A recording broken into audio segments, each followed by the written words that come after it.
Bismillahirrahmanirrahim. Assalamualaikum warahmatullahi wabarakatuh. Pada kesempatan ini saya akan menjelaskan tentang aksi nyata modul 3.1, yaitu tentang pengambilan keputusan berdasarkan nilai-nilai kebajikan sebagai seorang pemimpin. Mari kita bahas bersama.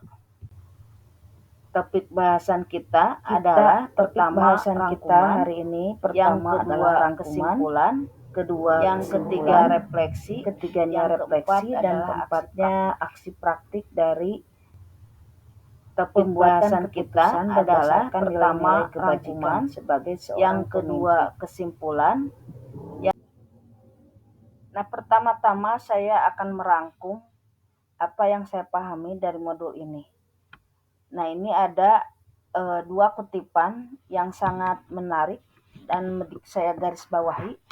Pertama, teaching kids to count is fine, but teaching them what count is best. Artinya, mengajarkan anak untuk berhitung itu bagus, namun mengajarkan mereka apa yang berharga itu yang terbaik. Nah, ini seperti yang dikatakan oleh Bob Talbert. Jadi maksudnya bahwa pendidikan itu bukan hanya sebatas pengetahuan atau keterampilan. Namun pendidikan itu yang lebih bagus adalah mengajarkan moral, tata krama, etika. Nah, hal ini sejalan dengan agama yang saya anut, pengajaran dalam agama yang saya anut, bahwa adab itu lebih didulukan daripada ilmu. Orang yang beradab pasti dia berilmu. Namun orang yang berilmu belum tentu dia tahu adab atau etika. Yang kedua, education is the art of making man ethical. Artinya, pendidikan adalah seni untuk membuat manusia seorang yang etis. Jadi di sini bahwa pendidikan merupakan pembentukan karakter atau moral dari manusia. Bagaimana generasi ke depan ditentukan oleh pendidikan hari ini. Apakah kita akan membuat anak itu berkarakter, beretika, bertingkah laku baik, atau hanya sebatas orang yang cerdas. Jadi di sini pendidikan itu harus ditujukan untuk membentuk karakter yang baik, seperti yang kita tujukan dalam profil pelajar Pancasila.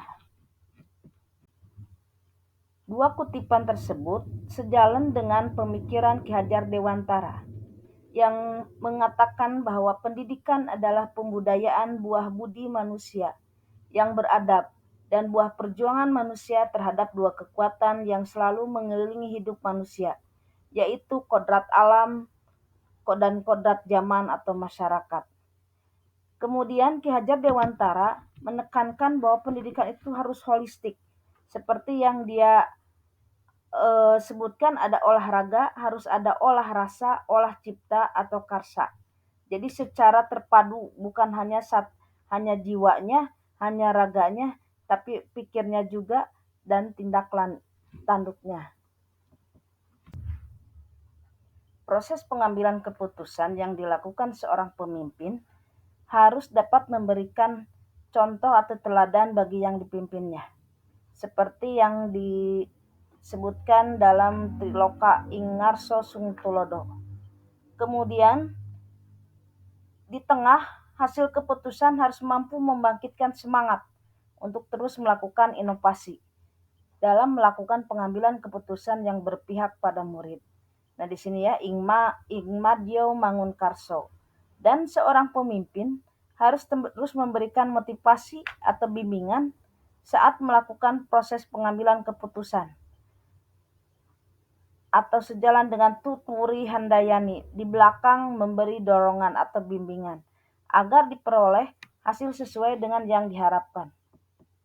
Nah, di sini nilai yang tertanam dalam kita akan berpengaruh terhadap cara berpikir, cara bertindak, dan cara pengambilan keputusan. Jadi nilai yang tertanam sejak kita kecil yang melalui pengalaman hidup, melalui pendidikan, dan melalui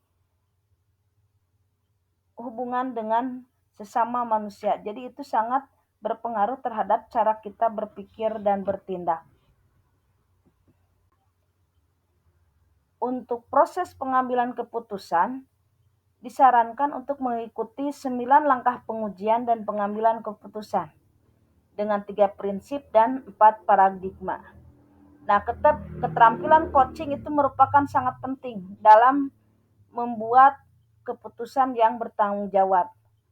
Selain coaching, juga perlu kompetensi kesadaran diri, self-awareness, kesadaran sosial, social awareness, relationship skill, dan kesadaran penuh atau mindfulness.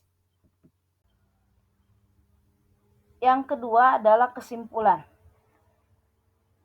Ada kesimpulan yang bisa saya ambil dalam pengambilan keputusan merupakan suatu kompetensi atau skill yang harus dimiliki oleh guru sebagai pendidik. Terkait dengan tugas dan fungsinya seorang guru dalam membuat keputusan harus berlandaskan pada filosofi Ki Hajar Dewantara. Karena setiap keputusan yang diambil akan mewarnai pola pikir dan karakter murid. Agar keputusan yang diambil dapat memberikan kemanfaatan bagi orang banyak, mampu mengantarkan pada lingkungan yang positif dan kondusif, aman dan nyaman atau well-being, dan dapat dipertanggungjawabkan, maka harus dilakukan berdasarkan budaya positif dan menggunakan alur yang tertata seperti bagja. Hal ini dilakukan semata-mata untuk menghantarkan murid menuju profil pelajar Pancasila, yang dalam perjalanannya banyak benturan yang sifatnya dilema etika atau bujukan moral. Untuk itu diperlukan panduan 9 langkah pengambilan keputusan, 3 prinsip dan paradigma sehingga keputusan diambil selalu berpihak kepada nilai-nilai kebajikan, norma hukum, dan nilai kemanusiaan. Bagian ketiga adalah refleksi. Sebelum mempelajari modul ini, saya pernah mengambil keputusan dengan situasi dilema etika. Namun yang saya lakukan hanya sebatas pemikiran didukung dengan beberapa pertimbangan. Saya sudah merasa aman bila keputusan saya yang saya ambil sudah sesuai aturan dan tidak berdampak merugikan banyak orang. Dengan belajar modul ini, saya menjadi lebih kaya akan pengetahuan, bahkan telah mempraktekkan bagaimana cara pengambilan keputusan yang tepat dengan menggunakan langkah-langkah tertentu yang tak lepas dari paradigma dan prinsip-prinsip yang ada. Aksi praktik tentang pengambilan keputusan berdasarkan nilai kebijakan bisa saya jelaskan di sini. Salah satu kasus atau dilema etika yang pernah saya alami adalah seorang siswa yang jarang masuk, kemudian kehadirannya cukup parah, kemudian ketika di home visit oleh wali kelasnya berpindah-pindah tempatnya. Nah, ketika untuk kenaikan dia meminta nilai. Nah, saya mengalami dilema karena anak ini tidak mengikuti pembelajaran. Nah, kemudian saya cari masalahnya, kenapa dia tidak sampai tidak mengikuti pembelajaran. Nah, dia menceritakan bahwa orang tuanya itu berpisah, kemudian ada perpindahan tempat tinggal. Nah, ibunya mengajak beberapa kali pindah dan seringkali kepindahannya itu tidak mengabarkan kepada wali kelas. Kemudian si anak ini tidak memiliki HP untuk berkomunikasi.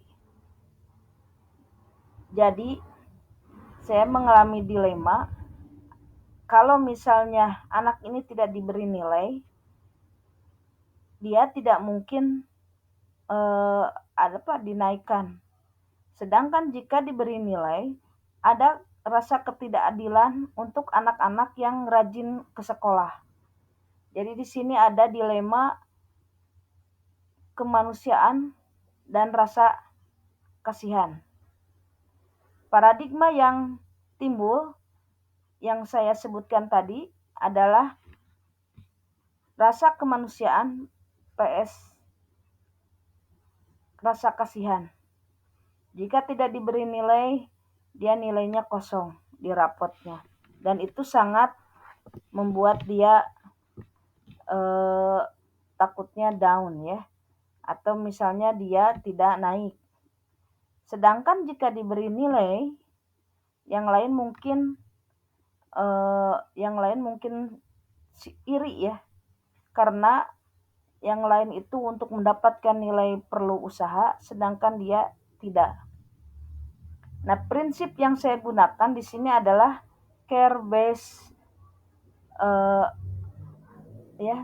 prinsip rasa kepedulian. Jadi setelah melihat latar belakangnya bahwa dia itu terpaksa ya karena keadaan. Kemudian ada kesediaan dia untuk mengikuti atau memperbaiki pembelajarannya, baik melalui tugas susulan ataupun misalnya ujian-ujian yang diselesaikan secara bergiliran atau menyusul. Nah, kemudian saya membuat keputusan dengan mengujinya ke 9 langkah pengujian.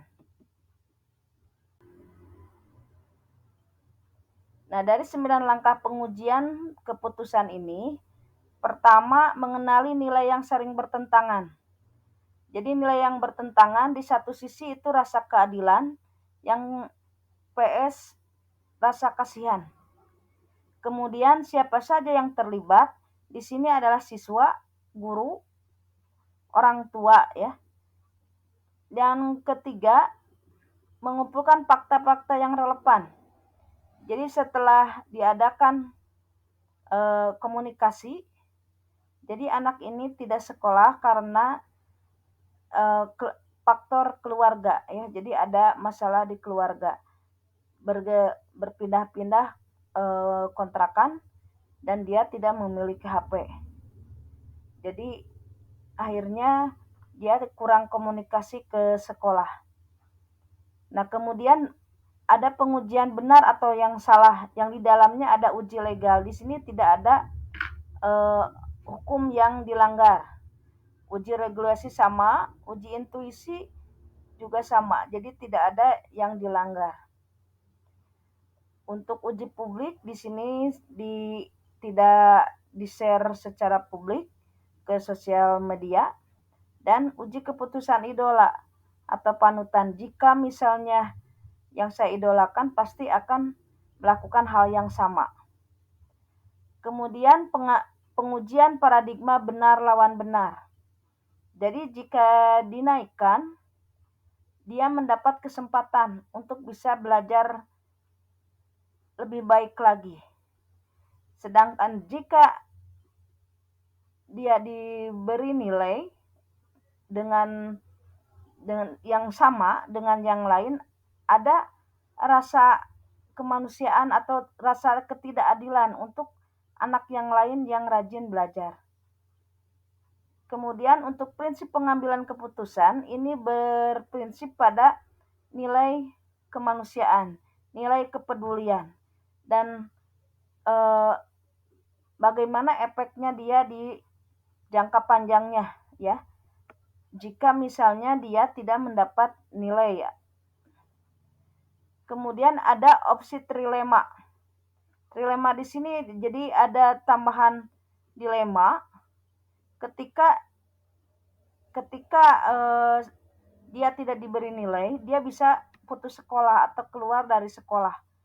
Kemudian dia merasa down atau stres, mungkin saja dia tidak sekolah terus gitu. Jadi akhirnya buat keputusan anak ini dinaikkan, mendapat nilai walaupun tidak sebesar orang lain, tapi dia lulus.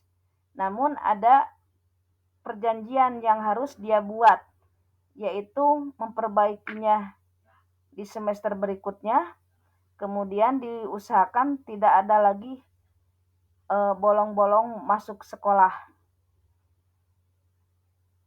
Surat keperjanjian ditandatangani oleh BK, wali kelas, dan orang tua serta siswa itu sendiri.